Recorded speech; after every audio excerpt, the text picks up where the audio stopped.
Вот как австрийцы устраняют последствия наводнения. Такие разрушения.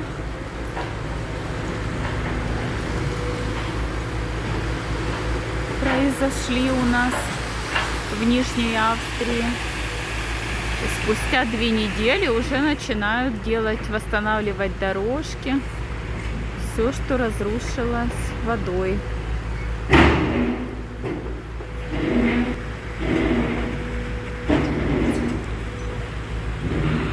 Вот такая слаженная работа идет.